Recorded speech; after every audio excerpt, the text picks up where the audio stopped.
Um, but yeah, there's a brand called Fender, right, which produces guitars like that looks like that. And Oh, yeah. there's a brand called Squire, which is owned by Fender, which makes the exact same guitars, but at a lower, like it's just cheaper, you know? Oh, yeah.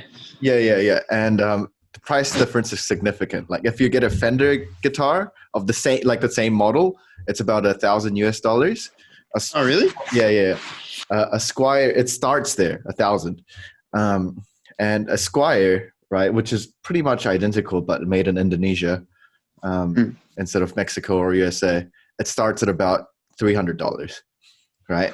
And one of the things that they say is whenever you go buy a guitar and you ask the experts, like, oh, is there is there a point of spending that much money? One of the things that they used to say is like 1 in every 10 Squire is as good as a Fender. Oh, yeah. That's cool. Yeah, I can see that. That's what happened to my laptop.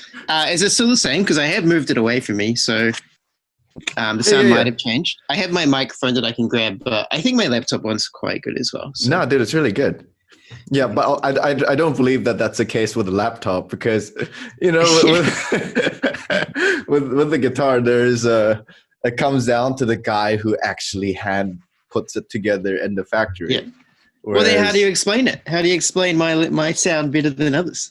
I don't know, man. Maybe it's maybe it's just that laptop in general. Yeah, I don't know. Bro, true. I just sent you a Instagram post. And yeah. It's breaking news. It's not really breaking news, but Kanye is running for president. Actually? Yeah, 20 and he's running for president, and Elon Musk says you have my full support. No way. That's hilarious. Yeah, I mean it could happen. Yeah. We joke, but I mean strangest things have happened. Like yeah, Donald Trump just kind of opened the floodgates for like anything's possible now. Yeah. I mean, if we were going to seriously consider it, though, I don't think Kanye is charismatic enough from what I've seen. Like, even all the shit we give Donald Trump, he's charismatic in a way. You know, he's charismatic to a broader section of like the audience. Like you know, I was really shocked to find out that some of my relatives who live in the States are Trump voters, and you know, like you meet them and I talk to them about it, and you know, they have their reasons, and you know, it's very, you know, they're good people, and you have dinner with them and you talk to them about why they think he's the most fit to run the free world, and you know, there was no, when it came down to the very detailed kind of parts of what makes up their opinion, there wasn't anything that controversial or shocking. Yeah. Anyways, interesting times. How are you, bro? Oh, I'm doing okay. I was like, something like one of the guys that I look up to recently committed suicide, and I was like, oh shit. Yeah, it sucks. So I've been thinking about that a bit recently, but mainly, I kind of want to look at it from a perspective of being able to, you know, help other people through it as well. Like, yeah. So it's been, the last couple of days has been quite interesting. Yeah. Like I've sort of been grieving a little bit. Like I didn't know him personally, but he was just like close, you know, felt close. Yeah. So it was a bit tough. Yeah, I hear you. It's like, I think Tim Ferriss ages ago, he's one of his things is you're the average of the five closest people around you.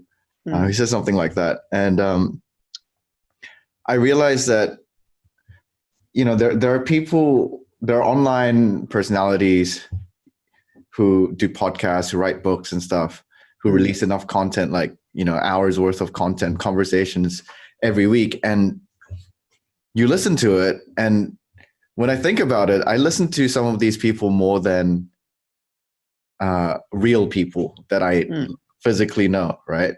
So I feel like I get you. I feel like I know some of these characters quite well. Like I've heard them talk for like 60 hours over the last 3 years. Yeah. You know what I mean?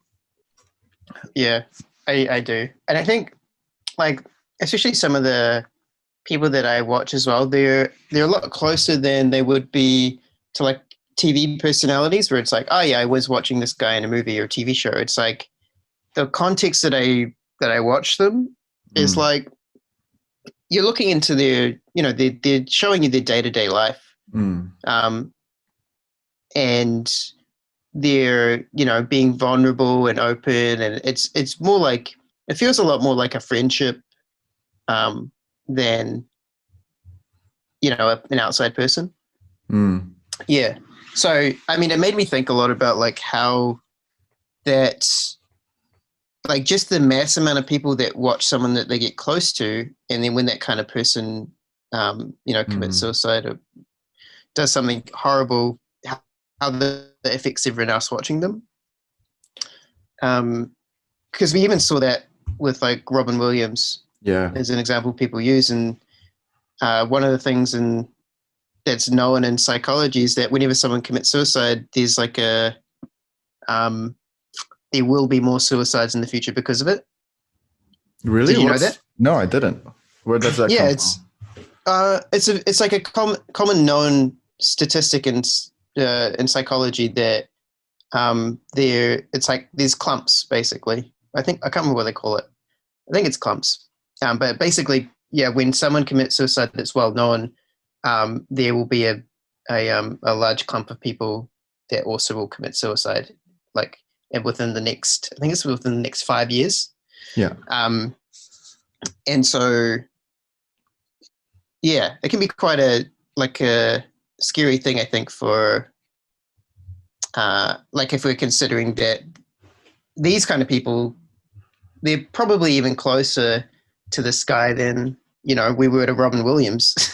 You know what I mean? Yeah. Yeah.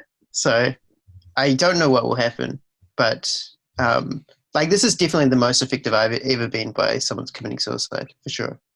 Well, was it a well-known person? Can you talk about it, or you don't have to? Yeah. His name's I think it's Byron Bernstein, and he was like a pro gamer for a while. And when I started pro gaming or streaming on Twitch, he was one of the guys that I started watching. And people kind of followed his journey for, like, I think he was streaming for about 10 years, and he mainly played World of Warcraft. And for competitive people, basically everyone knows him because he reached like he was the best player in the world for like a good amount of time. Wow. And he was like an innovator, as in he was one of the first people to make it possible to stream for a living, because he was the one that found out some monetization techniques, strategies for Twitch and live streaming, which was basically like people being able to donate and then have their message be put up on screen. Like he was the first person to ever do that. And what else did he do? And then, yeah, he was very open about how he was feeling. Like he'd been suicidal for a long time, apparently, like years. Because, and when there's this guy who recently popped up on Twitch within the last 2 years, named his company's name's Healthy Gamer, and he's a psychologist from Harvard who started streaming and talking to streamers. And Byron was one of the first people that he streamed, like big people that he streamed with. And after he streamed with him and just had a conversation with him, basically the mental health awareness and, I guess, systems, I guess, they sort of exploded, where it's like, this is a thing. People are dealing with this stuff. And then like psychology on Twitch became like just a huge, huge thing. Like people, basically every big streamer almost, well, I'd say like half of the big streamers have talked to this psychologist live. about like what the things that they go through. Yeah. And he was basically the pioneer for that as well. So him sharing like all the stuff he was going through, and then I think he had like numerous sessions with him as well, with the psychologist. But they weren't therapy sessions; they were more just like chats. And so like him committing suicide is like actually quite a big deal, because it's been about 6 months, I think, when they had their first chat. Yeah. Man, like that's sad, man. It sounds like he would have helped a lot of people along the way. He did, yeah. Yeah, and not in just one circle either, but as you said, like the first to innovate on monetizing on Twitch. That's like a huge cultural thing in that sphere, I can imagine. As well as it's always more difficult to, I think, do something when nobody's done it before. And if you're making yourself vulnerable and like talking about certain subjects or putting yourself, just the act of, streaming, like, I mean, yeah. we saw that happen from like nothing, right? There was no such concept, probably when we were in, primary school or something. Even in high school, it like had, sorry, not high school, even at the start of uni, like it was kind of just new. Like it was new at the start when we were in uni, like 10 years ago. It basically started 10, 12 years ago. Yeah, it's crazy. And like initially it's just like everyone would be like, why? Yeah, everyone was like, why? They were like, why the hell are people live streaming what they're doing? But nowadays, like, and even just video recording, like someone like, Gary Vee, right? He talks about this shit all the time. He's like, find as many avenues to creating content as possible, because it's like a free market at the moment. Like there's no cost for you to put things online. Online, like, if you want to advertise in the physical world, you have to pay for advertising space, but online, don't have to pay anything. And so he's basically like, find as many avenues as you can to putting content out. And one of the best ways, that he says to do it is to, do a podcast, make a YouTube video, make like little clips from it. Exactly. And you just can get like a whole bunch of content from just one thing, right? Well, streaming's the next step out from there, where it's like you film it live, right? You have live stream to thousands of people, and then you take that recording of a podcast and then you break it up. You know what I mean? Like it's the first step to all of it. I don't think there's anything that can come before live streaming. Yeah. Yeah. So it's quite interesting. Like I actually think like in the future we'll have studios that will just be live streaming all the time, basically. Like say like you guys in the future, like it'll be a popular thing for just everyone to just be streaming their like what's going on in their office and stuff, and having people dedicated to just telling stories while they're in the office, as in like showing what's going on. Dude, Ian was on the podcast a couple of weeks ago. Our mutual friend Ian Lowe, shout out to that guy. And we were joking about this idea of every time we've been on the 48-hour film festival, right? There's always like beyond the film that we actually make, there's always like a narrative that the team goes through, which is like, the brainstorming, coming up with the idea. Oh yeah, that's great. Like that's the best idea. Let's fucking do it. Like we have everything, and then you do it. And then, day 2, it's like, shit, this is the worst idea. Shit. Everyone's struggling. They're like, why are we going so far? Yeah. What have we done? This is the worst idea ever. And then they edit against it and it's like, fuck. Let's just finish. Just get it through the door. And then towards the end, it's like, oh, actually, it's yeah, exactly. It's true. It goes through its own arc. Yeah, and then like to the finish line, and that anime finish, like candidate, and the team's like, and then you go out for dinner. Like, someone could. Ian was saying that someone could document as a backup 48-hour film. Oh, that's such a good idea. I wonder if anyone's done that. Has anyone done that? Or even just take someone on the team and just document their thing. Yeah. And that's your film. That would be fucking cool. That's a really good idea. I'd love to do that. And you're so right. Like in every team project, the design project that we do, even on a daily basis, there's always like challenges and the emotional ride, and learnings from I don't know how to. Where's that bloody button on SolidWorks that lets me do this? And even just that little tiny 3-minute thing can turn into something. Yeah, exactly. And so, yeah, maybe. Well, it's like the connections you're able to have with people in real time as well. I think people are finding that to be incredibly entertaining.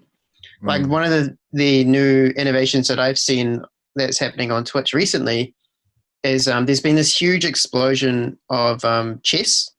Like, this old game that everyone's like, yeah, we got video games, so how the hell are we going to play chess?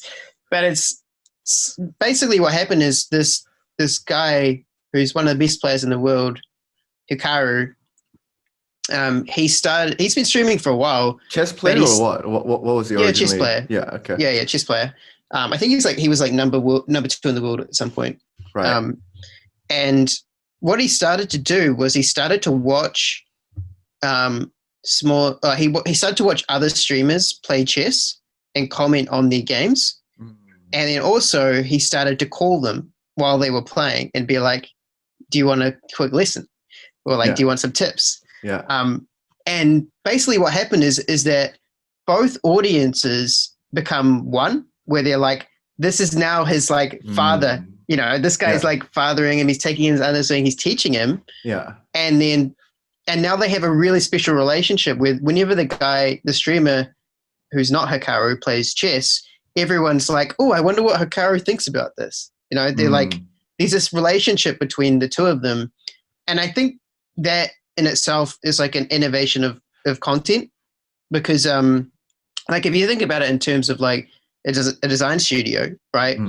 And you think about it maybe in terms of like what we just described, like SolidWorks as software, right? Imagine if like while you're working on SolidWorks, you had like the owners of SolidWorks or the people who make SolidWorks like watching what you guys are doing, and then whenever you had like a problem where we're talking about SolidWorks, like they call you up and like, hey, did you want to chat about SolidWorks for like a quick minute?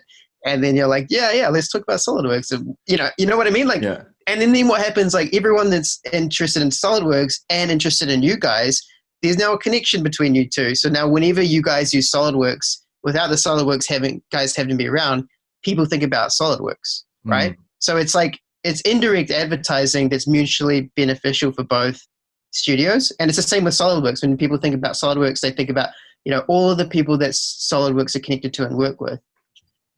It's a really interesting kind of new structure, like connection between people, I think. You're so right. And it's something that wasn't really possible in the same way that it's possible right now. Not only the idea of it, but the internet connection and just how easy it is to kind of set those things up. Yeah, exactly. Yeah, like I think I was watching like John Mayer was doing a live guitar lesson on Instagram TV, and he can see everyone who's joining, right? And he was like, some stand-up comedian dude just joined from The Office. I can't remember his name, and he's like, oh, maybe we can get him online. And then he just like calls him, and then now there's like two faces, and it's like Dave Chappelle and John Mayer, just like what? Exactly. Yeah, it's crazy. Yeah, because it's the same thing. It's like both audiences, and now both audiences are interested in both people. Yeah, dude. I actually wanted to talk to you about the chess thing, because I only figured out recently from your Instagram stories that you're playing chess, and I think you mentioned it a few times. Yeah, and in 2020, there's so many games that you can play. And you went from kind of being professional level in a game as complex as StarCraft, right? And very, very modern. And then you kind of went into I know there must have been other games that you must play in between, but you were playing poker for a while, last year, and now you're in chess, and it feels like you're going you're going backwards. Like, what can you explain that? Can you explain Yeah, I'm just trying to think of the game that's older than chess at the moment. What can I play next? Yeah, I guess like for me, like I'm not even sure my like career or path in games is over. Like the only reason I stopped playing StarCraft is because I completely burned myself out, like mentally, emotionally, and it wasn't from playing StarCraft. It was from ignoring other aspects of my life that teenagers just ignore. And then when you start uni, you're basically still a teenager, and that's when I started playing. And then when nothing changes, like I mean, things did change, but like I was still having that attitude. Like I wasn't really taking care of myself very well. And I didn't, so it sort of took like a pretty big event for me to stop. Right.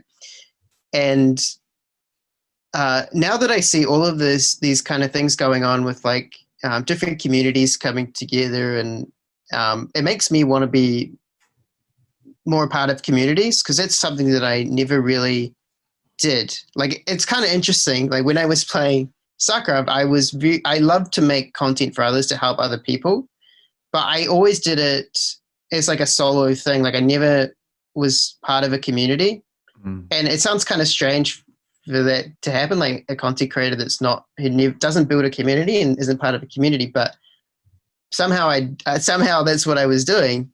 And again, I didn't realize that until after I had finished. And I think that like I really want to be more part of communities now. And so like, I think I'm very fortunate when it comes to games that, like I seem to be able to understand them quite quickly, and to be able to like, get to the highest rank pretty quickly. Like I've done it in multiple games, which from my perspective, I'm not sure if that's like an amazing thing or not, because it's to me it seems quite easy. So it's just a gift that maybe I have. But like that content is, being able to like do that kind of thing. People find a lot of value in it, right? Anytime that you're invested in something, whether it's a sport, playing a game, whatever it is, work. Like if someone else is invested in it and then they see you having success, they value that. And so like now that I see all this other things in like community building, like chess that I was describing earlier, like I kind of want to do that for other people in games as well.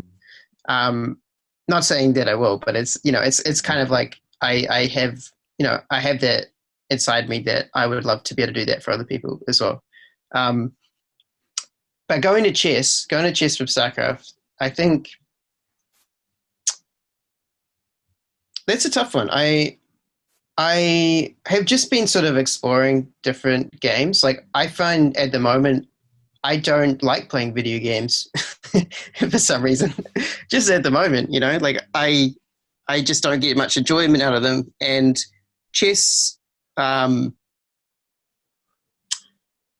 think it's like, it might actually just be the community thing. Like the amount of people that I'm finding have played chess or do play chess is kind of ridiculous. Like I went to like a party last night for the 4th of July, and the amount of people that I met that played chess, when people are like, oh, what do you do? I was like, oh yeah, I play poker or chess or whatever. And then they're like, oh cool, I play chess as well. And I'm like, well, like no way. Yeah. Like so many people said that same thing. We're like, oh yeah, I play chess with like, my parents or like my flatmates or whatever. And I was like, it's crazy how many people play it or have played it in the past. And also like to talk about it. Yeah, I was incredibly surprised. And yeah, I kind of wanted to explore that more and be able to almost share my duty of like getting better at something. Yeah. Dude, that's such a good idea, man. And also, I've thought about this too. You really need people sharing their experiences in all the levels. It's like a level 1 can't watch like a level 100 analysis of, like the meta game of this or whatever, and totally understand, get as much out of it. I think one of my friends, Ang, he'll be on in a couple of episodes. He was talking about if someone is an order of magnitude ahead, like in whatever that your game you're playing, they can help people who are an order of magnitude below. You know, something like that. You know, so man, there was this YouTube channel, Mike Boyd. Do you know this guy? I haven't heard of him, no. Mike Boyd. Oh man, I think he came up about last year, 2 years ago. And I just saw him come up and I'm like, God, you know when someone does something that is good and you're just kind of a little bit jealous that you weren't the one to execute on it. Yeah, okay. Good idea, yeah. Yeah. So he had this YouTube channel, and he was like the first person to really document. He would set himself a challenge, right? And it'll be like a random challenge, like ride a unicycle, or learn how to break a wine glass using your voice, or solve a Rubik's Cube under 30, or do a muscle up or whatever. And he would like thoroughly document the time and the approach, right? That he would use from zero. And on his videos, he starts from zero and then he shows the trial and error and over again. And he kind of cuts into the most meaningful kind of leaps that he's made. And some of them, they're legit projects that take him 3-4 months to be able to master like certain skill. But and then he kind of compiles it into about 15-minute-ish long videos. And man, like it was such fresh content, like to see those experiences edited in that way. And it was so powerful because it's not like, look, I have the skill, right? When you already have the skill, there's nothing interesting about it, Yeah, that's true. At least you're like at the top. Exactly. But this guy, because you can see he goes from where you are now, which is like I haven't even begun to try out the skill. Yeah, right? I don't know how to play chess at all. Yeah. Yeah. I've only been playing for like 3 weeks. Yeah. Yeah, and because he documents from that point onto the place where he can like actually achieve his goal, he picks up everyone in between, and who's thought about it, who's struggling with it, and also I feel like if I try to kind of empathize with him, because he's already said that he's doing this and he's recording it, he's kind of accountable to everyone in the universe. Yeah, that's true. So it was. So I just felt that he had a lot of things, kind of working. A lot of the right forces working constructively together. Yeah, I've actually noticed similar phenomenons when like I've seen people like make games or making games is mostly the one that I followed, but it's like people really love to see where you began and like where you got to and follow you along your journey. And I remember talking to, because I was a teacher for like a little while, and I remember like I knew this was like a thing and I would encourage students to do it, but they didn't really understand it. They were like, why would anyone want, like, I think they had, I don't know if it was an insecurity or what, I don't know what it is, but it's like when they're there, they don't see the value in their own learning. Like they don't see how it's valuable to others. Like from their perspective, they're like, people will love what I do once I become really good or the best. And it's like, it's not the opposite, but it's like there's always an audience for like whatever you're doing as long as you find it. And you're totally right. Like I remember messaging a guy that I knew like maybe a year ago or something. I think he was getting into programming, and he was like, like I want to make a living out of like being a programmer, and I also want to be able to like help people as well.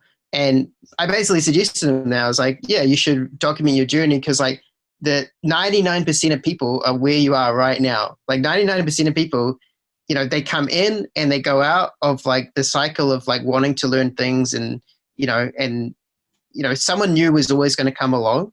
But the people that stay in there, they're the minority. Like the people that stay in and stick with something, those are the minority of people. You're not really targeting them a lot of the time. And even them, they're going to be interested in seeing someone new, like, and how they go about things. It's like, like I think when you do create content, targeting the 95 to 99% of people who are just like completely new is like, it's something that a lot of people can do. And nowadays, like, it's a totally like a viable way to make a living. Like if you can do it well, right? It's what a time to be living in, honestly. Yeah, it's actually crazy. Yeah, it's like if you go back to the caveman days, it's like the one caveman who like was teaching kids how to like make a fire or whatever, and then you can record that on YouTube and then show all of the other millions of cave kids. And then all he has to do all day is make fires, and he's fucking set for life. I don't know. It's kind of weird. That's true. That's true. And it really could not happen without this thing, without this internet thing, because I'm sure you've heard of the concept of the long tail. No, I haven't. Okay. Might be a similar one. What is it? So basically, it's saying that. So imagine a graph, right? Just like graph, and one is kind of population. One is kind of how many people subscribe to things, and then basically it kind of go. Imagine a graph. Here's the axis, and the graph goes like this, like a dinosaur tail. Right?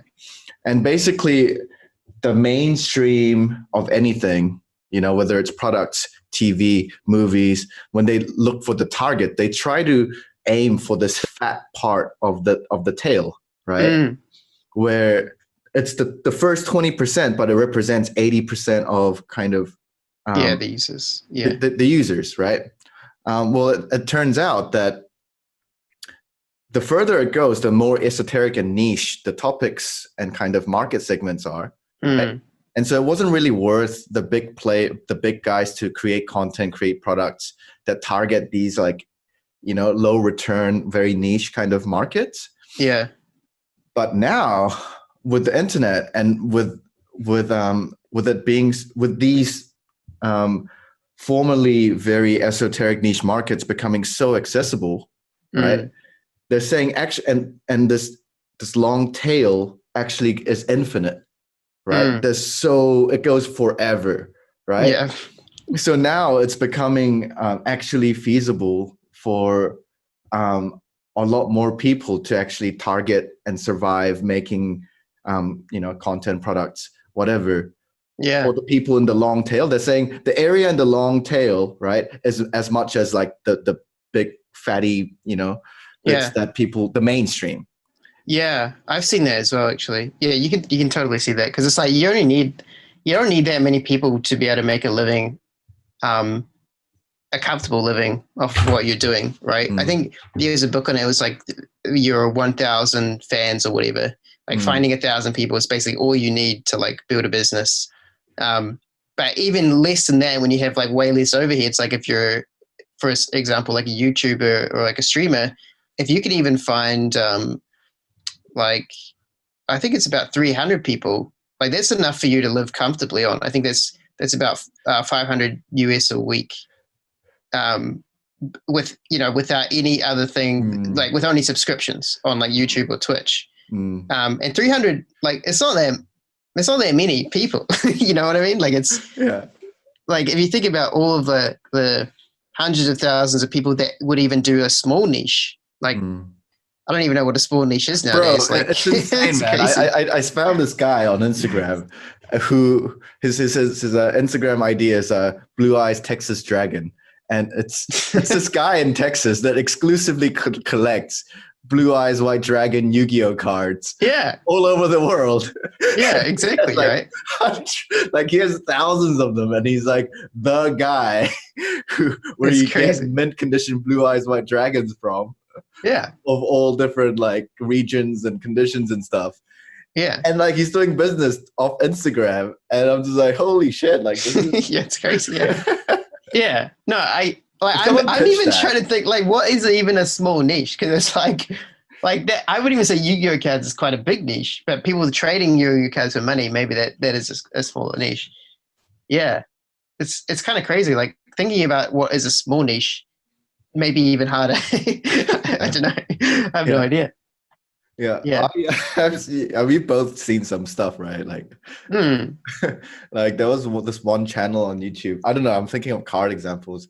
They just buy boxes of booster packs, Yeah. different kind of card genres, and all they do is like a 40-minute video where they're just opening booster packs. Yeah, yeah. I've seen that stuff as well. It's crazy, eh? And it's just like capturing that moment, because everyone, I think, if anyone's ever been into trading card games, there's this moment where you open the packet. It's like, it's like so addictive, right? There's a smell, there's a sound, there's a texture, and then like the surprise of like, oh, am I gonna get something? Yeah. And then there are people who are getting millions of the views would probably pay for the boxes of cards. Exactly. Yeah. Well, it's like what Mr. Beast's strategy is, right? Like invest. I'm not sure if he sort of invests all of the money he makes back into making his videos, but like, just invest a large portion of your income back into making the video, and you'll see returns, because it's kind of like people have never seen people do that before. Like, they've never seen so many openings or so many cards. So that in itself is like a spectacle. Yeah. Yeah, which is kind of funny. I learned that in university, actually. A lecturer came in, I think it was actually Leon, who wasn't teaching our class, but he came in as like a guest. And he was saying that when films first came out, the thing that people focused on was that they found was most effective to get people to come and watch was spectacle, like just something that no one had ever seen before on film. And they found that is what people would get people to come to begin with. I think it's still true today. Like I read some books on marketing, and they basically one of the core rules that and I'm not even sure if it's true, because who knows what's true in marketing books. But one of the core things that they talked about was that that being able to position yourself as new, like my thing is new, is probably the most powerful of all the draws to like a product or like a service. Like the way I'm doing it is new. It's a new thing.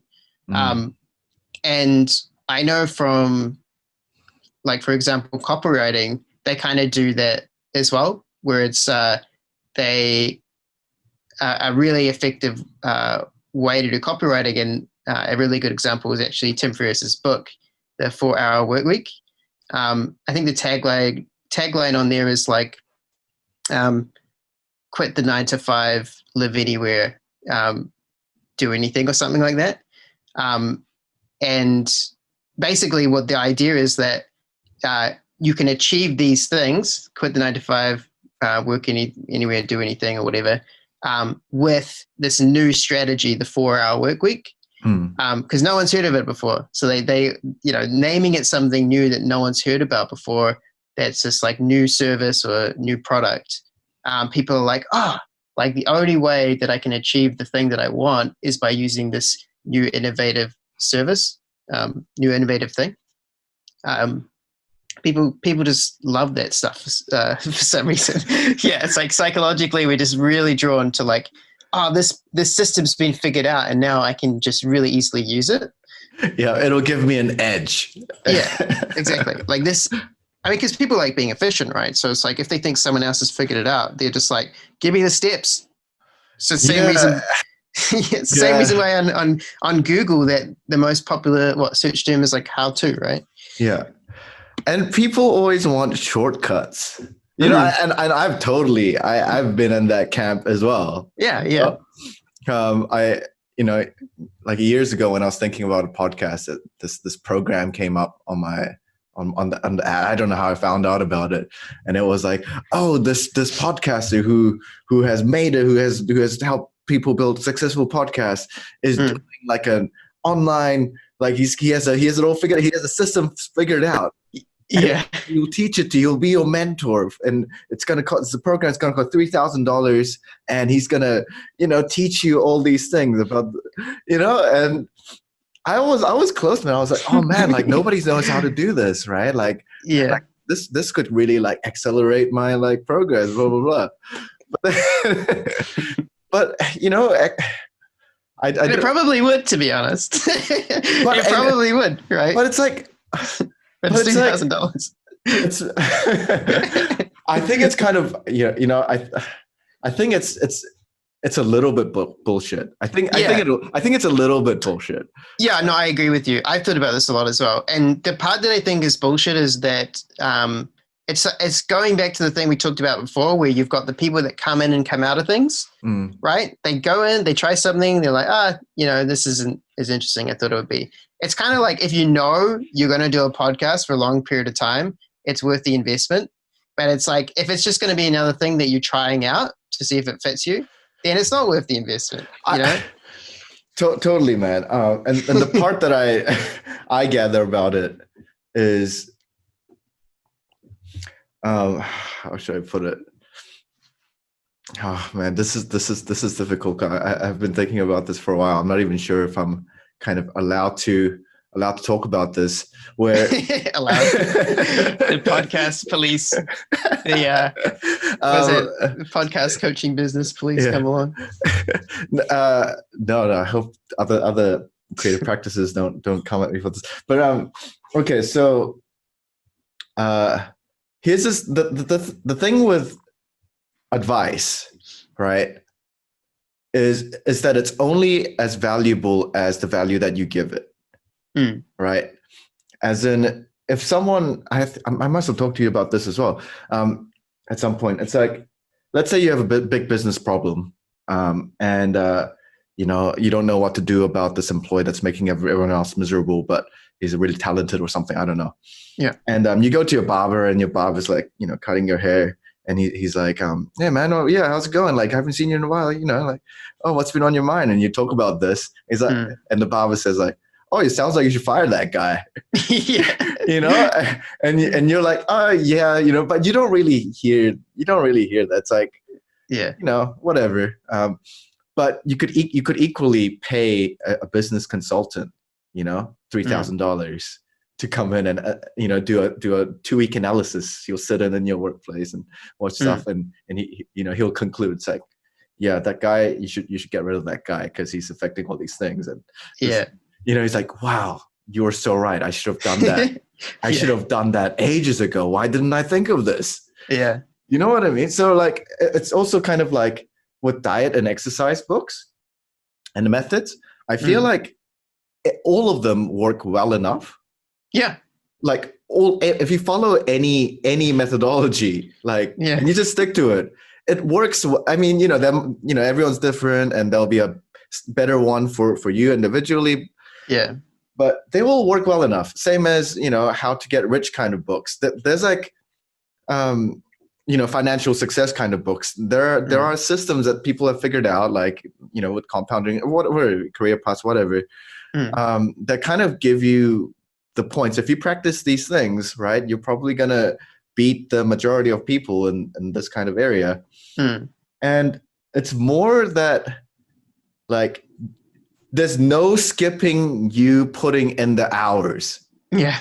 Like, whichever way you go, it doesn't, like, the tools that you get to coach, you still have to end up putting in the hours. But I feel like, for me personally, what I would have gotten from putting in that $3,000 into that podcasting thingy, it was like, oh, I've invested this much, so now I have to do it. Now I'm like really focused, and I've bought into it, and exactly.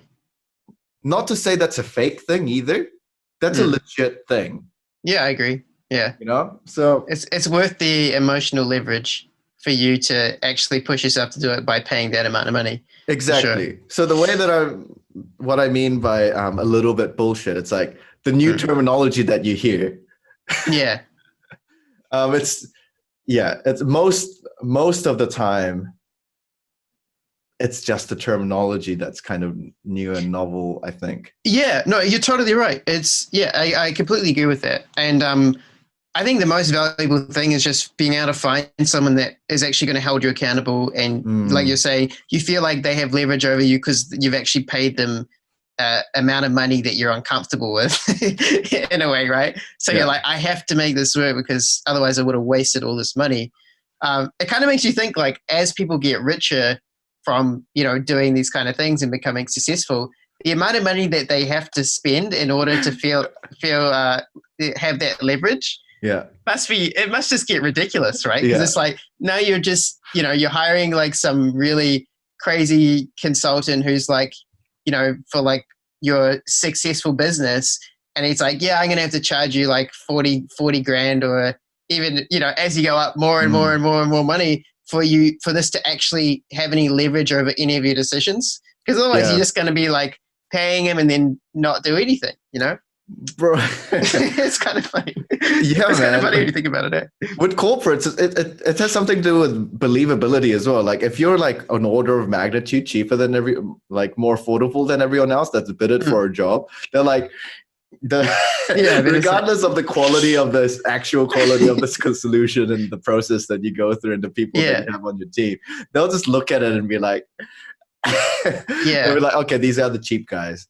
Exactly. There's something like, it's like you're going to, it's like the black pearl thing, where black pearls, nobody wanted black pearls until someone like a marketer came and like just 10x the price versus white pearls. Yeah. And everyone was into black pearl.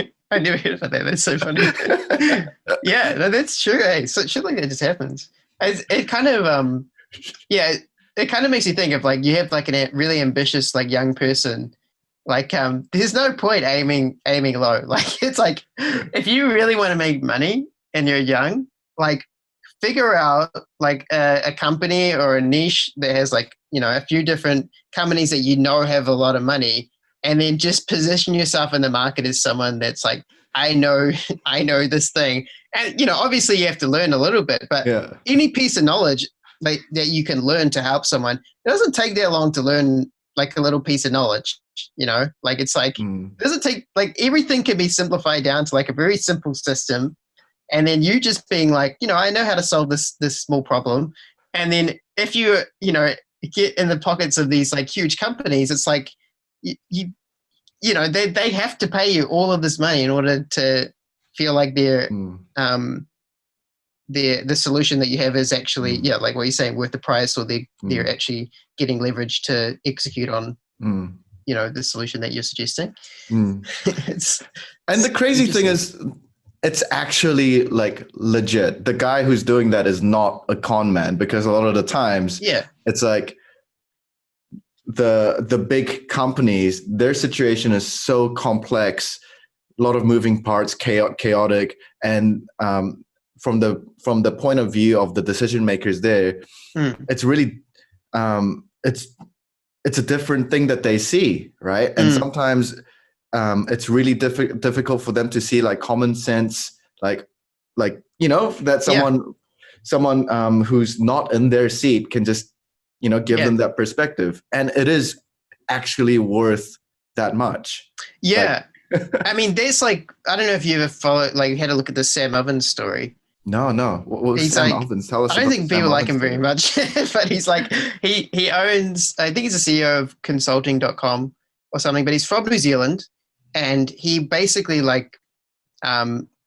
was one of the fathers of consulting, I'm pretty sure, or at least popularizing it on the internet as like a career path. And basically I had a look at his like original story, and what he did is he wanted to be an entrepreneur. And so he started coming up with all these crazy ideas, and he did it for like a year in his parents' garage or something, and they all failed. And then what he did was like, okay, I've just been doing it all wrong. What I should be doing, instead of coming up with an idea and then seeing if it fits, I should just call someone, see what their problem is, and then figure out a solution and then sell that solution to them. And and pretty much it's like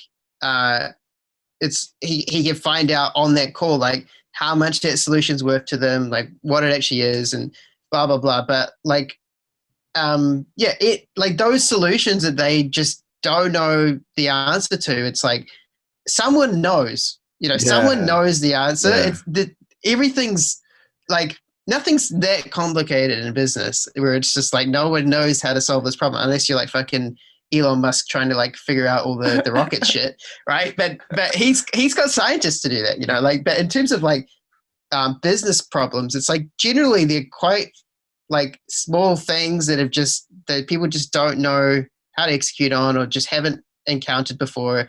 And you stepping in and being like, oh, I'll just tell me what your problem is. I'll do the research and figure out what it is, bring you the solution, and then here you go. And then now you have like a solution that you can take to other people as well in the same businesses. But basically that's what he did.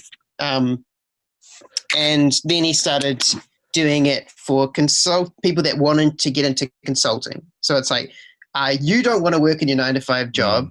And, I'd imagine him on the call, he's like, oh yeah, what do you think about your job or whatever? Or like, what do you find people in your work are doing? Oh, everyone's leaving because they don't want to work anymore. And he's like, oh, that's interesting. And so he contacts one of these people and it's like, oh, why don't you want to work here anymore? And he's like, because I see all these people on the internet have read this fucking Tim Ferriss book, 4-Hour Work Week, and I want to try and figure it out. And he's like, oh yeah, how's that going? Oh yeah, I can't fucking do it because it's really hard. And he's like, interesting. It's really hard to do this thing, the 4-Hour Work Week thing. You know what I'm going to do? I'm going to create a program in which people can become consultants really easily by teaching them exactly what I learned when I was a consultant.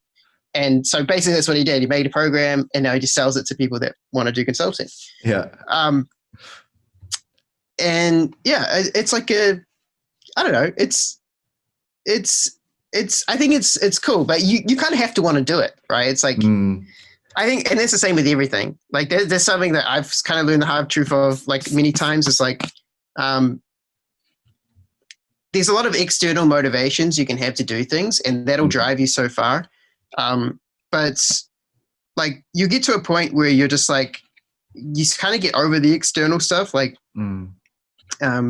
what other people will be like, this is what makes you happy. If you do this, blah, blah, blah, blah, or your parents or whatever.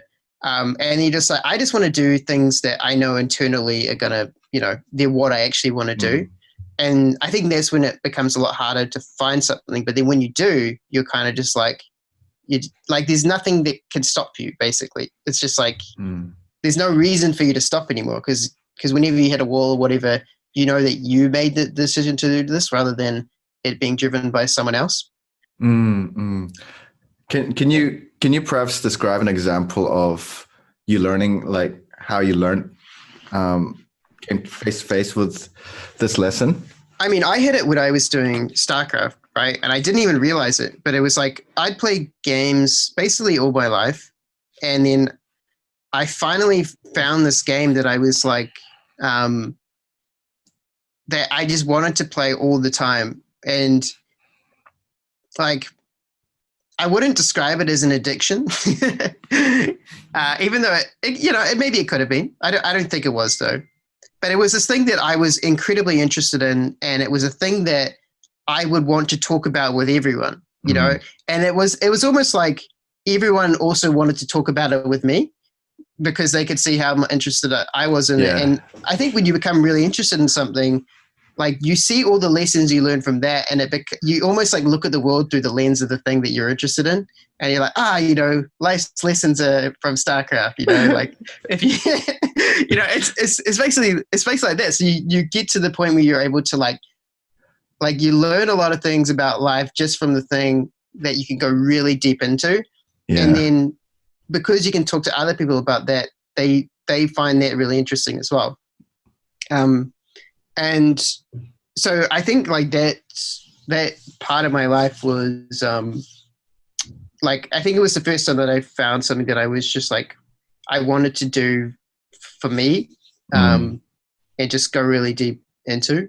And I'm not saying the things I did before that weren't great. Like design school for me was really fun, and like being with people, it was really fun, but I wasn't really about the projects for me. It was about like the people and the environment and everything else. Like the projects were just like a byproduct of being able to be around everyone and everything. And so, yeah, it's really hard, I think, to to find that thing, and then also know. I mean, when you have you kind of do know that it is, but there was never a moment where I'm like, this is it, this is the thing. Yeah. It's just like you don't need that, you know. You don't. I was actually talking to my sister about this. It's kind of like people talk about, like, you know, when you're passionate about something, you don't stop no matter what, like, or like just never give up on this thing. And it's like I feel like not giving up and being, you know, having that really driving passion is just a byproduct of you found the thing that you actually want to spend your time on. And I think that's where it sort of gets really tricky, where it's like you got all these people who aren't sure if they want to do something, but then they hear the advice like never give up.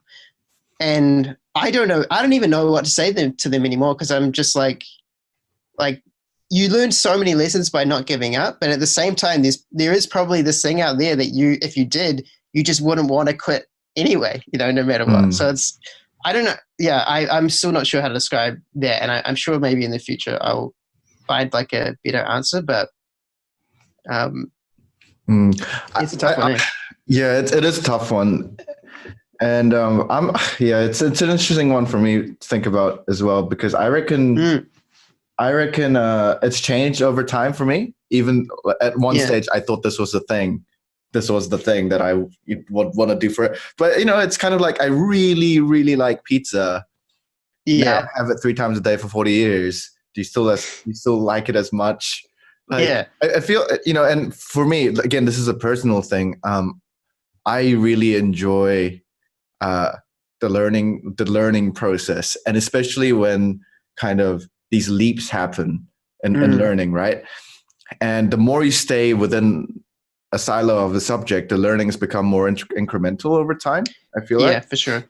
You know, for like Jiro makes sushi, like he's making sushi from 5 a.m. to, 8 p.m. every day for 60 years. And he's like a master, like, so I could never be that guy. I could never be that guy. So I found that if I stay in a domain for a while, like, and the learnings become more and more incremental, the pull of that subject kind of diminishes a little bit for me. So I often have to skip out of it for a while, find another area. And often when I come back, another interesting phenomenon is when you come back to it and you kind of bring back a whole bunch of lessons from, like, from a completely different area, right? Like playing tennis or something. And you see, as you said, you apply that lens to the thing that you're doing before. It's like, oh, okay. That kind of lets, that's another kind of interesting part. But no, I totally get that as well. Yeah. And it's totally true. It kind of gives you the ability to, like, try out a whole bunch of new things as well. Yeah. I like that as well, like, because you kind of have that in a design studio. Like when I was working on design projects, like I loved that style of work as well. Like I was a lot more about like more short-term projects, because I think in terms of short-term projects, they're a lot more fun for people as well and the environment. So it's like you kind of have like these fun vibes that going on, and like, oh yeah, we're getting through the project, we're almost finished, and then we're finished. But it's not like this really long drawn out process, because when it gets like really long and drawn out, people start sort of like forgetting why you started in the first place, or like forgetting even where you are in the project sometimes. You know what I mean? Like it becomes a lot more difficult in terms of managing the emotional side of the project. Oh yeah, 100%. And something that I notice over the years is, just think about this model of how an idea starts and becomes like a fully fledged thing that gives value to as many people as possible. It starts as like, and I kind of see it in kind of these tiers where coming up with the idea, right? Coming up with the idea usually happens in like a very fluid, chaotic kind of place, like, and then once you decide, oh, this idea has value, let's make something out of it, let's test it. There's this other layer of like in the startup world, you might call it like the MVP kind of stage, right? Where you're going like, oh, okay, let's test that idea and see if let's validate all the assumptions and create something that will prove that this thing can actually exist, right? Kind of layer. And then there's this layer of like scaling where it's, oh, it works. Now let's develop the most efficient product delivery value chain optimized system to get this out to as many people as in the best way possible. And I find that the motivation, the skill, and the personality of people who would thrive in one layer doesn't necessarily, it's usually different for each of these layers. Yeah. You know what I mean? Like the creative, interested in many things, combining ideas all the time, having chats with a lot of people kind of guy, right? You put that guy and you get him to make the system optimal and like to spend like a year and a half optimizing something. He's gonna wilt, man. He's gonna die inside. Yeah, dude. Like, but that's what we expect out of entrepreneurs and startups. That's what we expect, right? We expect people to transition from the idea stage to the MVP stage to this stage, and which is why I think people who are able to keep their passion and the team and the momentum and motivation alive while transitioning the same idea through all of these things is a rare person.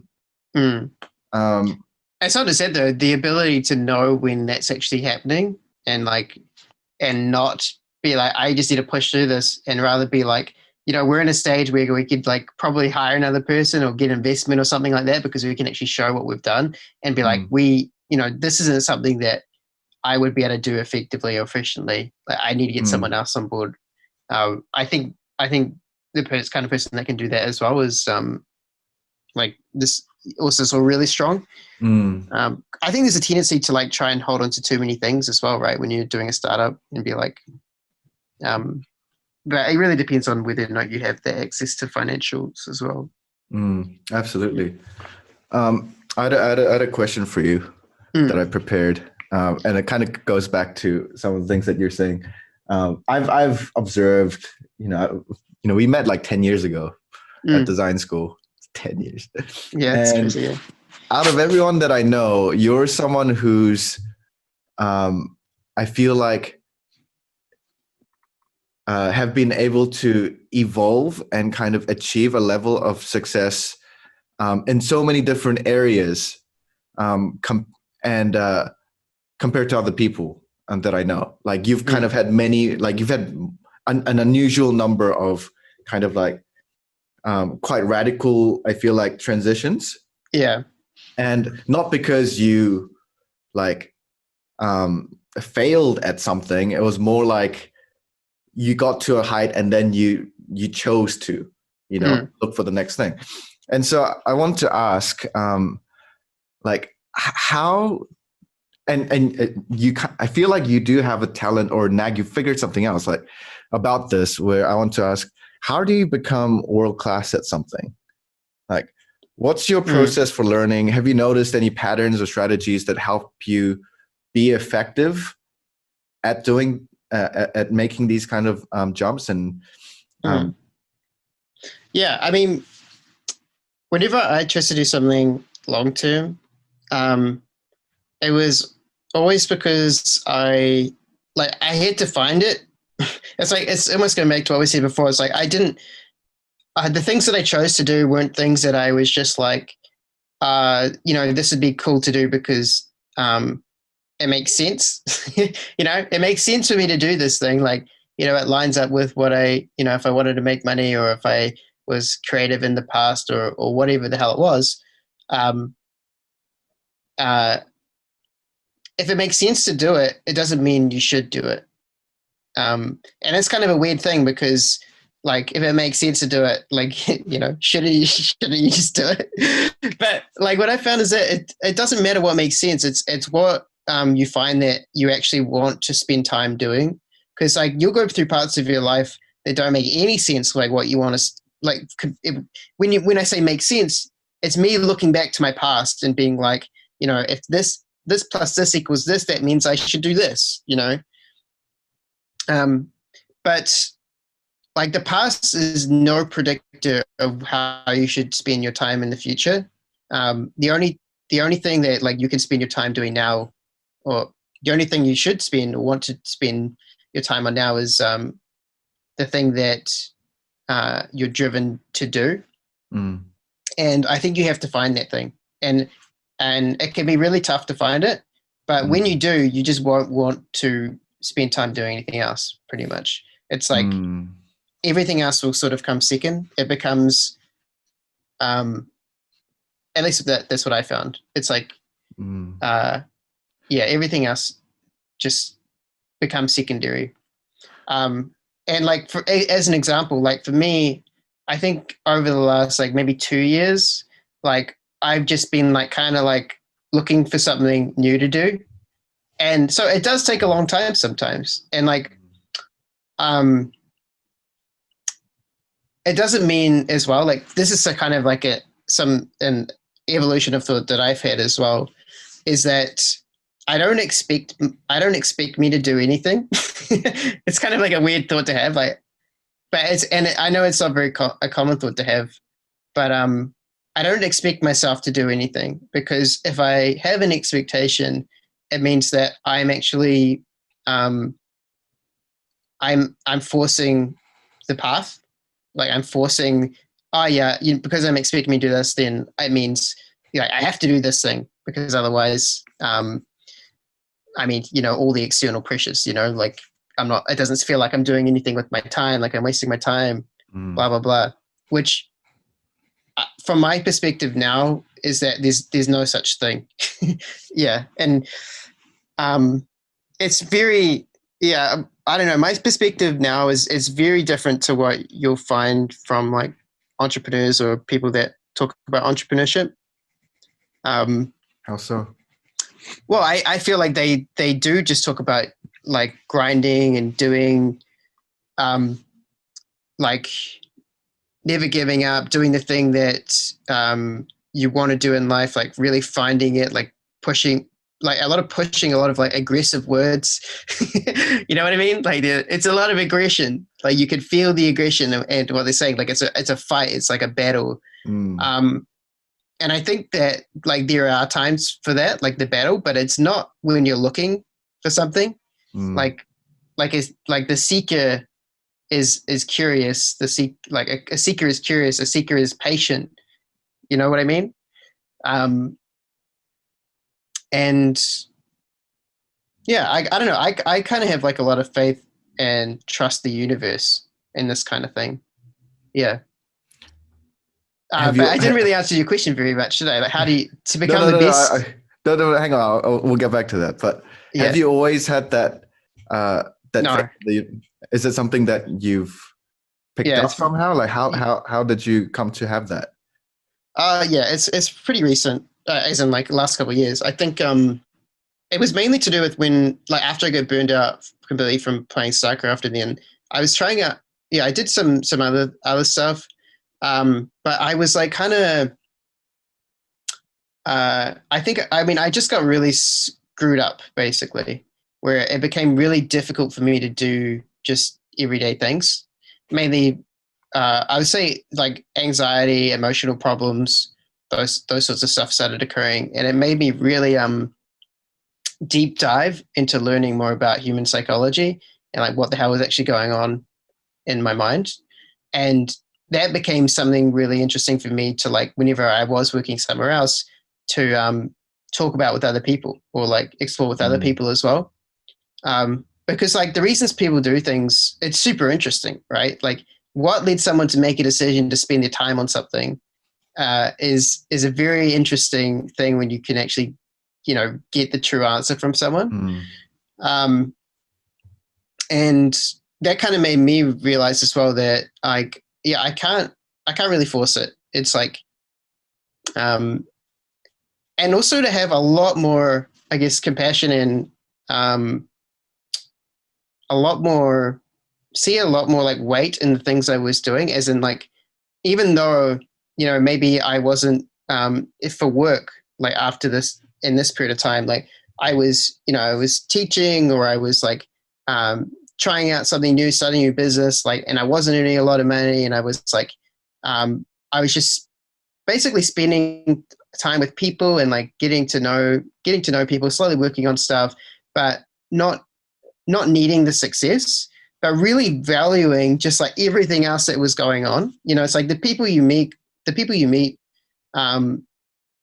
that you get to spend time with, that you get to work on, like the things that you do with your time, just like whether it's like going to see people or like going to hang out with friends, like every little thing that you do in your life, you get to impact someone in some sort of way. It's not just in what you produce. And so I feel like the energy or like the vibe that you get to put out in the world is you get to have a world-class vibe basically everywhere you go if you want to, like, and I think that's something that I try to do, and that's something I work on all the time. It's like, if I'm going to go out and be with people, like how can I just be with them so that we can have an experience, and it's hard. Like it's not an easy thing to do, but I think it is a learned behavior, and something that I hope I'm learning for like the rest of my life, because it's like if you can be around someone that affects you or like gives you a lot of energy to, that time you spend with them, say on the weekend or after work or whatever, they take all of those emotions, those thoughts, those, if you have introspections, those deep conversations, that energy, they take that and they bring it into their work, or they go and share that with other people as well. And so it's a lot less important about what you do and just how you approach everything. Yeah. And I think that basically that's also how you become world-class in anything.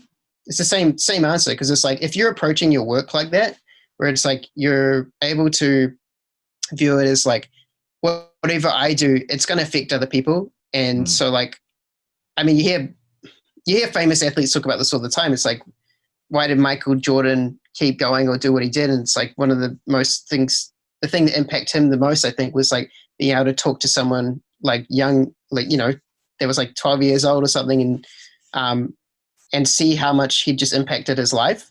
Like, and so like knowing that whatever you do is going to have an impact on someone, no matter what it is, I think that's really important. And also being able to share your success with other people, which is something you taught me about a bit as well. I think that's really important too, because that's where it comes from as well. Oh, dude! Yeah. Every time I talk to you, man, I feel like afterwards I have more energy and I feel like I'm a little bit more awake. It's nice. Thanks. Yeah. Oh wow. Yeah. Oh fuck. Yeah, I mean, I went through a huge spiritual period, where I and it wasn't like I found God or anything, but it was more like because I mean I grew up Catholic, and so you'd think that someone that grew up in a religious family would be religious, but I would say that I wasn't religious at all when I was going to church. Like I didn't become spiritual or religious until I had that period of time when I was like, I actually have to find out what's going on emotionally in my body, or like realize more what's going on in my mind, because and then it becomes important. I feel the same. My family is also Catholic, and I went to church. I ate the little bread thing. But I know what you mean, and I've been thinking about this weird kind of. I do some weird things, right? One of the things I spent like more time than other people on is trying to catch leaves that are falling off trees. Interesting. Okay. Yeah. Have you ever caught a falling leaf? I'm not sure. I might have. Not intentionally. It's like, I might have just been like, just like walking past randomly, but not intentionally trying to catch leaves or trees. It just came from just random day. I was just walking down, and there's like, one of those autumn kind of, days, leaves falling down. And I just kind of had this weird time-lapse footage that could potentially exist. And it's like from the perspective of a leaf. So the tree grows, right? And then the leaf comes, right? And and imagine if the leaf has eyes, right? And it grows and like it takes ages to grow and it becomes a fully fledged leaf. And at the end of the leaf's life, it falls off, right? And it happens to be caught by, like, it ends up in a human hand before it touches the ground. Right? I'm like, oh, what are the chances of? And I just liked something about that kind of. That's really cool. I like it a lot. And and so I'm like, okay, I'm gonna try catch a leaf today. I don't have anything to do for half an hour, right? And the first thing that you'll realize is that it's actually really difficult. Not with the bigger leaves are easy, but the smaller leaves, it's very difficult. And instinctively, what I ended up trying was you start to chase after leaves. Right? You see something falling down, it's like, and you pick the leaf that's falling down. It's like, oh, that's the one I'm going to catch, and you run towards it, and then you try to catch it. But I've never successfully caught a leaf in that fashion with that mindset, because it's kind of, the leaf's like doing this weird Browning in motion thing where it like zigs and zags, and there's wind and there's all these like complex factors, and you don't know like when it's going to fall. So like hitting the tree is cheating. So I ruled that out. So I have to wait. And so like that didn't work out really well. Like, and I felt kind of tired. You puff out really easily because it's cold. Yeah. Whatever.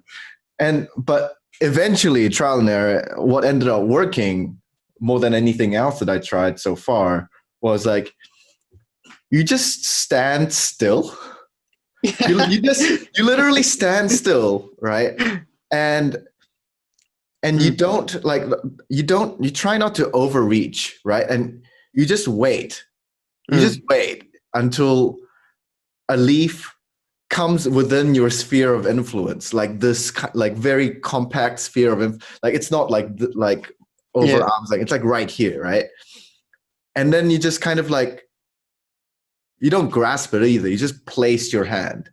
You just literally place your hand, that's how you catch a falling leaf. And interesting. What's it a metaphor for? To me, it's about opportunities, right? Opportunities where, like, a lot of times you're trying to force things to try and make them happen. Like that kind of like aggressive kind of approach, right? You see something, that's what I'm gonna get, and then you try your best, and you try to force a lot of different things, and you spend a lot of energy to try and like will these kind of things to existence. And get somewhere else. But often you lose. What happens is like you lose sight of everything else along the way. Like you're not observing any. You just focus on that. Your tunnel vision on that one thing. There's a lot of complexities, and it makes you tired. Versus like, I feel like the best kind of to seize an opportunity, right? The best ones to seize. It's like sometimes they're like right in front of you, and I'm still figuring it out. But I got the sense that there's a similar kind of vibe to it, to some of the things that you're talking about. I 100% agree. It's like, it's like when you're waiting and you're still like, there will always be opportunities. And I think even more than that, it's like you're where you currently are, like wherever you are, you're there for a reason. Like, like you chose to stand there to begin with, right? You didn't, no one else placed you there. It's like you're there because of everything that happened in your life has led you to being in that moment. And so you going somewhere else to look for opportunities, it just doesn't make any sense. It's like, and people always talk about that, right? They're like, opportunities will always come your way if you're just like looking for them. And I mean, that's totally true.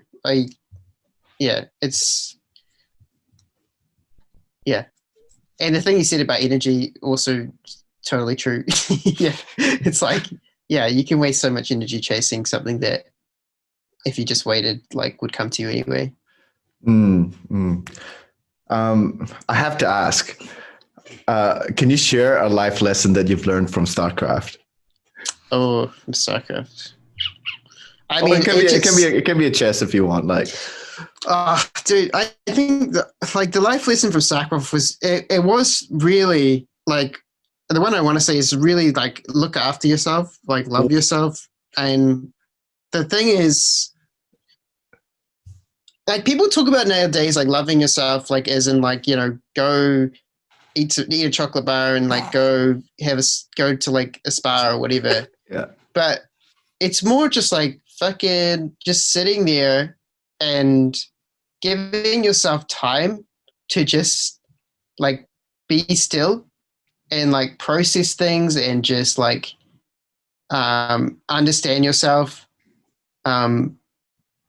Like how can you love something without understanding it? Like, or just at least trying to understand it.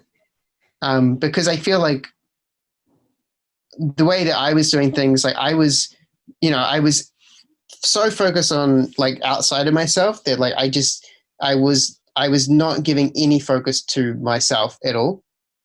And it's like, yeah, anything you try and do in life, you use your body to do it. Like you're the tools or whatever, right? Your body is the tools, your mind are the tools to go and do something. And you not spending time to just be with that and get to know it, love it, understand it, give it time to heal, like let it rest, all of these different things, like feed it the right foods, drink the right things. That's going to manifest also in like whatever you're trying to accomplish, that is going to affect it. And like I could have definitely hit like a higher level of StarCraft or like, got there faster if I had done these things as well. Or even just made it like the thing that I love to do, made it a sustainable career for the rest of my life. If I was doing this thing, all of these things. And like, yeah, honestly, it's just like the simple act of just like giving yourself time to just sit and not doing anything else is something that I think is very rare for people to do. Like I don't know very many people that just sit there and just like be aware of like what the fuck's going on in your body, like what emotions you're feeling, like what are the thoughts that are going on in your head, like the sensations that are going on in your body, like yeah. What does that mean? Like if I wanted to try, like for a lot of people, it's probably going to be a very strange concept to even think about sitting there and reflecting. Like how can someone get started on this? Like what would you actually is it meditating? Is it meditating is a really good start, I think. Meditating meditating is like to me it's like the beginning of it's like the practice of getting used to like being in your body or like noticing when things are going on in your body. Like I do think people substitute meditating for like all of mental health, whether like if I meditate, I'm making my mind healthy or something. But from my perspective, it's the ability to meditation is training the ability to become aware of when something happens in your body or when a thought occurs.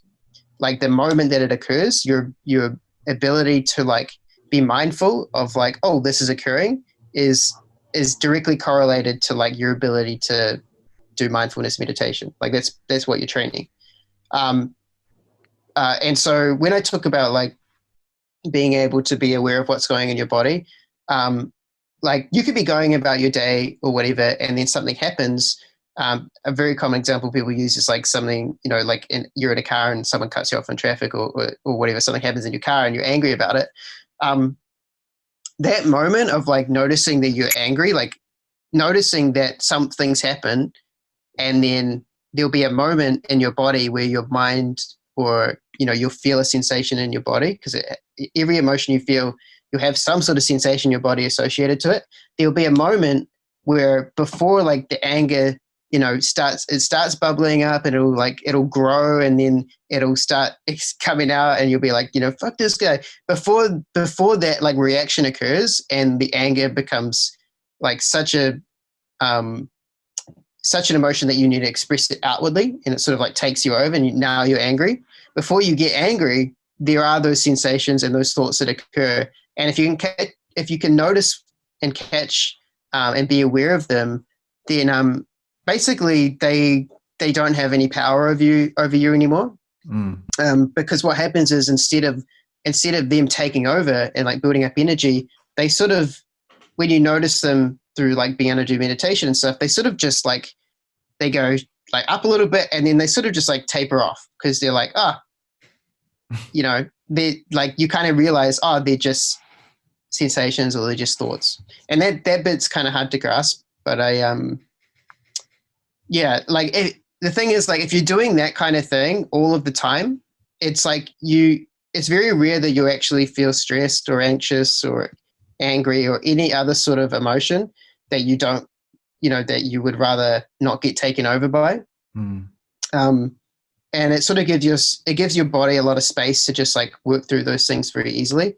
Like the way that I liken it to is kind of like, and the reason why this is a system in our body, like if you think about, say like fear, like say we were like hunting, and then we saw this like giant like boar, like a giant pig or something, and we were like, shit, that's going to be dangerous to get close to. Like that's when fear is reasonable, where it's like, oh shit, I better hide, or whatever, I better get behind this thing. And so you hide and you feel afraid until it goes away. But then when it's gone, the fear also leaves. But the problem is with the things that we do nowadays, or the way we do things nowadays, is that we never have that period of like, say if you are feeling an emotion, it's always like too much. Like there's always too much of the emotion, because there's never that period of like, oh, it's gone, I can feel good again. Because we're just not aware of how we feel anymore. It's very strange. Like it's like we used to have a lot of time to process our emotions, because like if you're hiding behind a tree and you're afraid, you wouldn't leave the tree until you were feeling okay.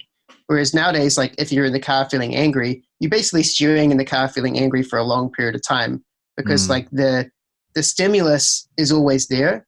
And then also something we do as well is, once we do feel the stimulus, we also have so many ways to distract ourselves from also just letting it pass. And from my understanding of this kind of stuff is like, when you don't allow things to pass and instead distract yourself, they kind of just get stuck in like a state of like they're kind of like, oh, okay, we don't want to process this right now. I'll store this for later so we can process it when we get home or whatever. It's kind of like how PTSD works. But if you imagine like all of your emotions are like that, and you kind of have little PTSD things for like every emotion you feel, that you kind of just like, I'll just distract myself so I can feel better now, or just be able to ignore it now and then deal function with it later. Yeah. Yeah. But the problem is that we don't take the time to deal with it later. Yeah. And yeah, I'm not sure if I explained it right. I like the way that I view it now is, I think it's quite complex, but it's like the practice itself is quite simple. It's just like when things happen, or when you notice things happen, take the time to just like allow yourself to process them. And by process them, I mean just like notice that, oh, I'm thinking angry thoughts right now, or notice that like in your body there's these sensations going on, and almost be like curious and be like relax into them, and that will just like allow them to pass. Yeah, dude, that's amazing, man. I feel like there's something really that feels really right to me about kind of how you're choosing to orient yourself. Like coming back full circle to how we began this conversation, like when you think of someone like Robin Williams, who's been by any normal metric, external metric, successful, right? Yeah. successful in comedy, and then people said like, oh, and then he went to acting, successful in acting, and people said no, he's just a funny guy, he's not a serious actor. And then he wins like the serious prizes, successful in that, has a family, has all these kind of things. So like a successful person, and you think about why, why someone like that could go the way he went. Like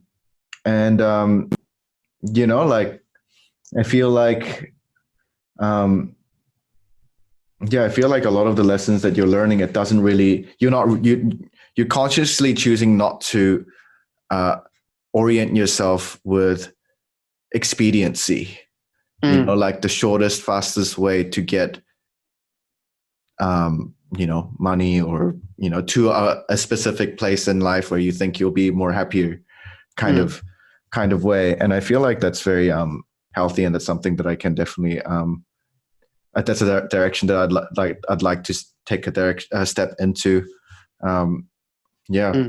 Moving on. So I think it's a really important thing to hear. Thanks, man. I was just thinking about athletes as well. Like when you think about athletes, they go through a lot of emotional things, right?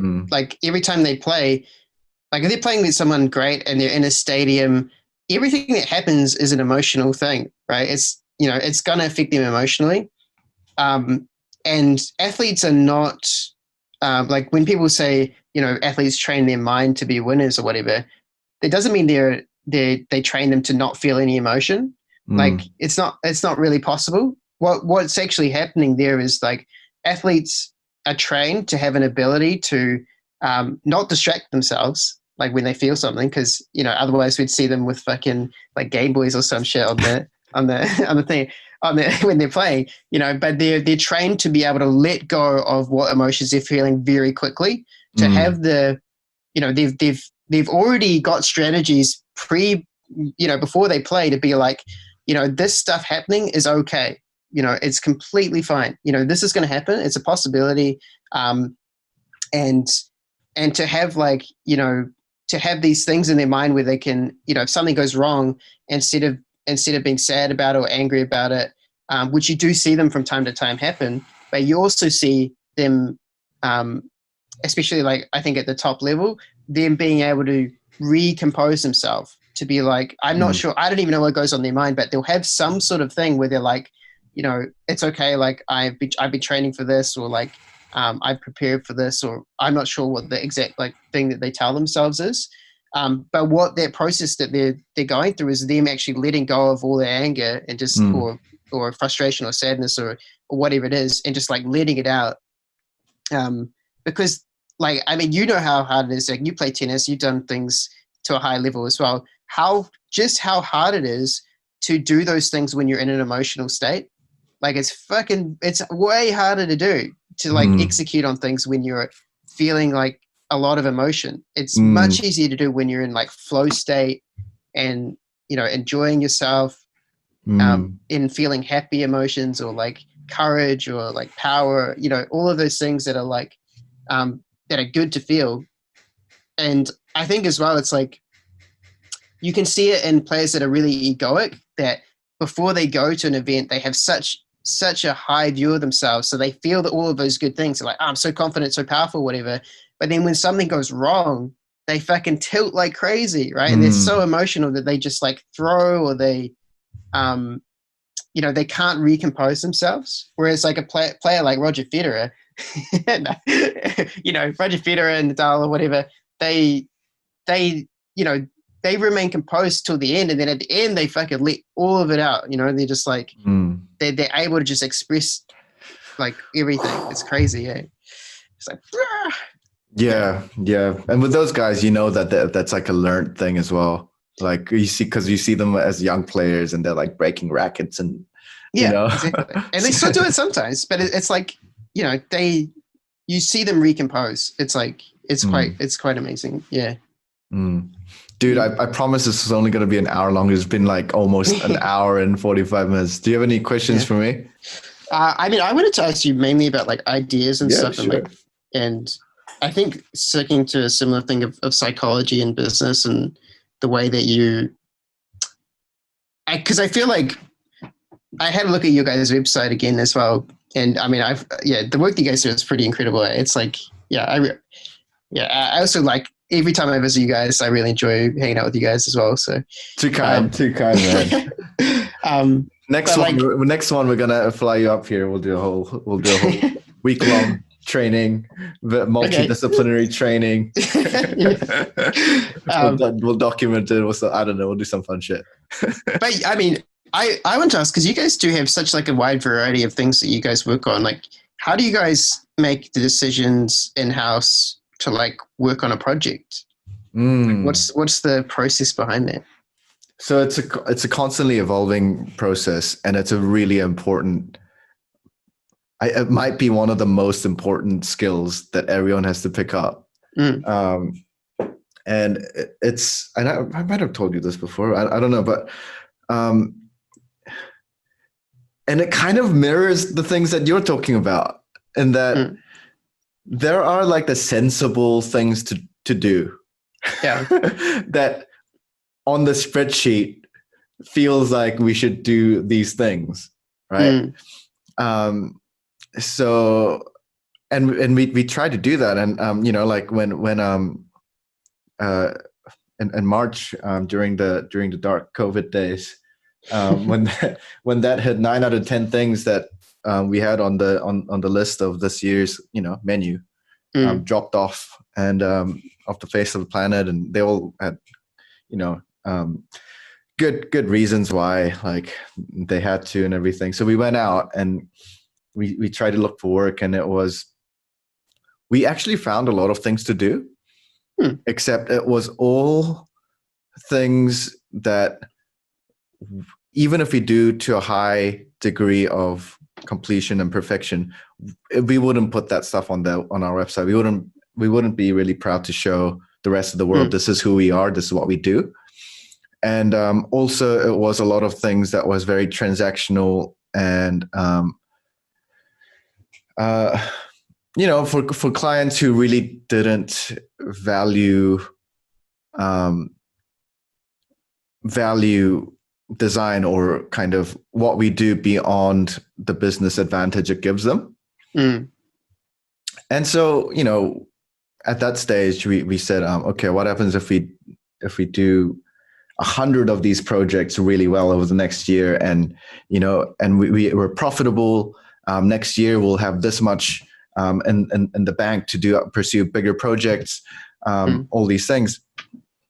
And we were about to kind of go through with that, and it just didn't feel right. And we just realized, like, even if we do 100 of them as well, like, we wouldn't have moved the needle in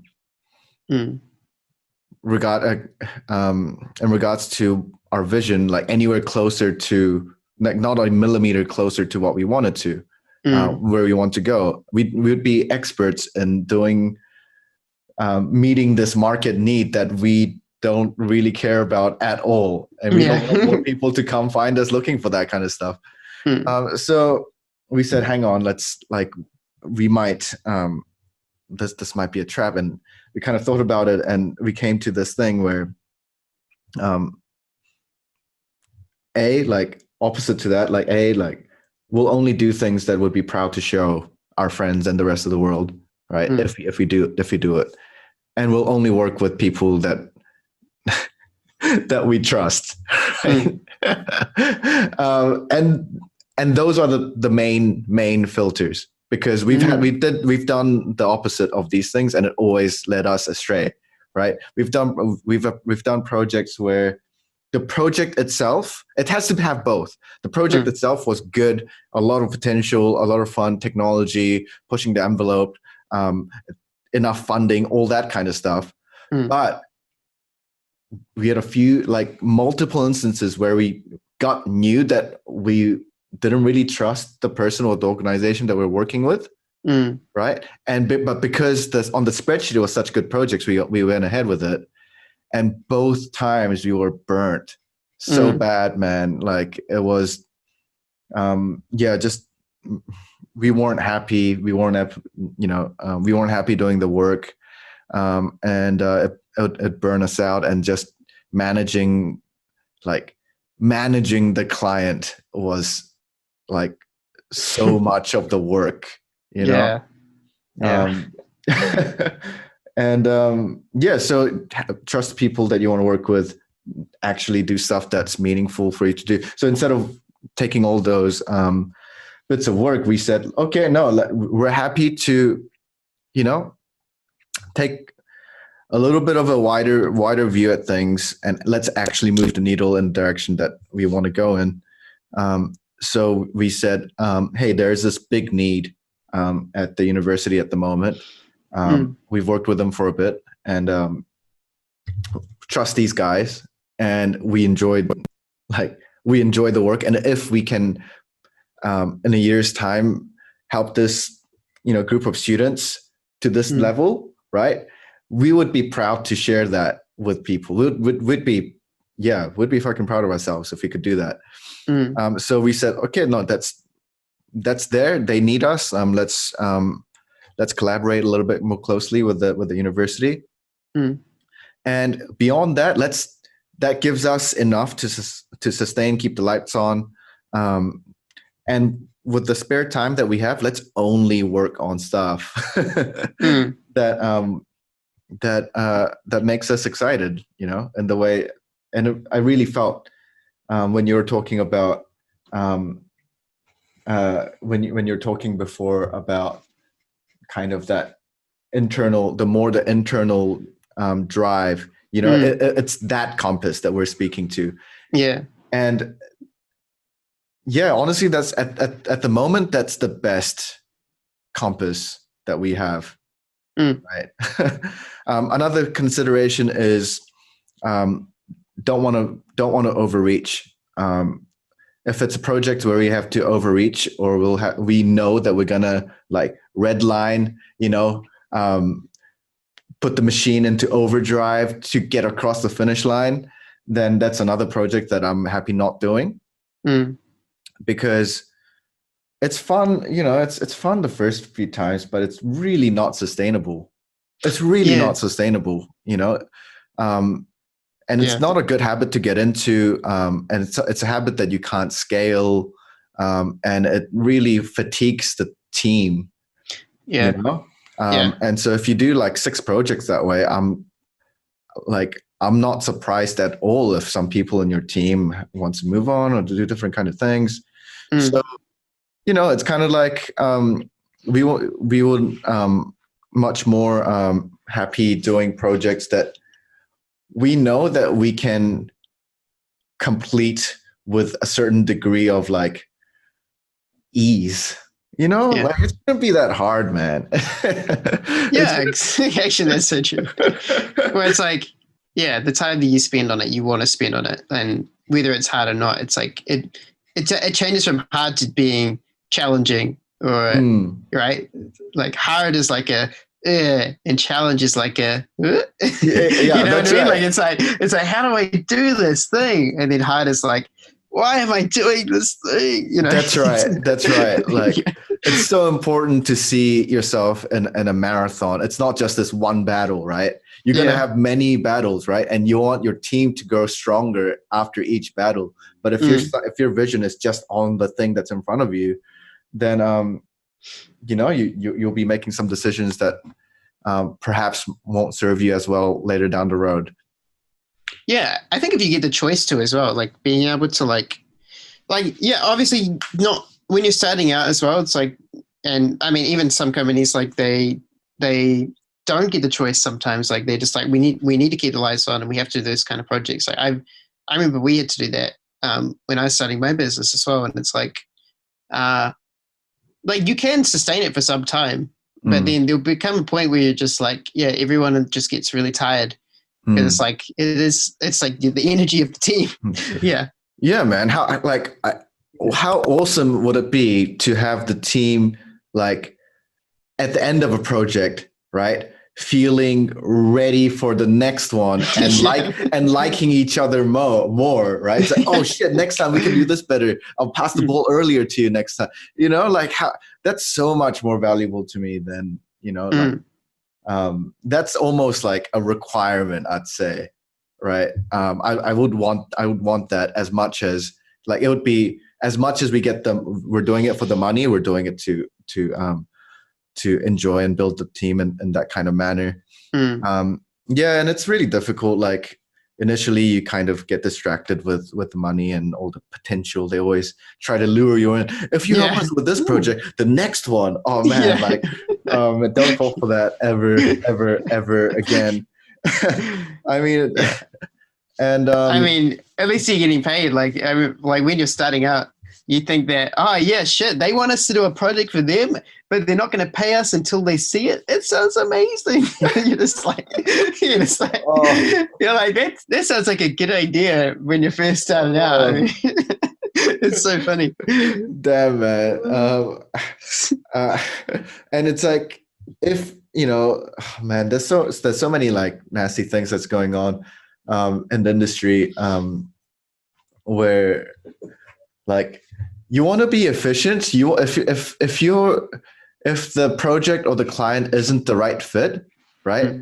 You need to figure out strategies to understand where it sits as quickly as possible, right? Because we've gone into a situation where we've spent, maybe 3 to 6 weeks, bidding for a project, solving the problem before we even got the job, to try and get that job. And you go all the way, you spend a lot of effort, right? And you get nothing at the end. Or, like, even worse, right? Even worse than you getting nothing at the end, you get the job and it's not the people that you want to work with. It turns out that's even worse, right? Yeah. And so, like, the art of vetting, and especially if there's no history between you and the client or the people that you're working with, you have to figure out how to really quickly assess that.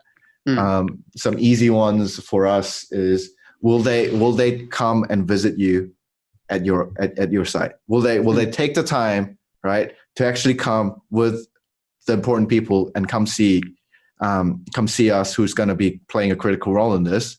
And B, another test that we do is we like, really early on, we ask them for stuff that we'll need to get the project done. Really early on, it'll be like, oh yeah, and but at the end of a reading, it'll be like, oh yeah, by the way, could you send us a sample of this and that file that we're going to need to do this, and this spreadsheet with this kind of data, which I know you already have, right? You have it, right? Yeah. And you send that email off, and some people are like, bam, here it is, Yeah. But some people, it's like 2 weeks, 3 weeks, and we already know. Yes, it's just like, nah, I'm like, not going to work with this guy. Yeah. Yeah, man. That's really cool. I like that. I have one last question. If you, like, going back to when we're talking about connecting with, like, other people, or, and like I was talking about the streamer, like the Hikaru chess guy who's connecting with, like, other streamers. Like, if you guys could connect with, like, another studio or another company in the world, like, who would it be, do you think?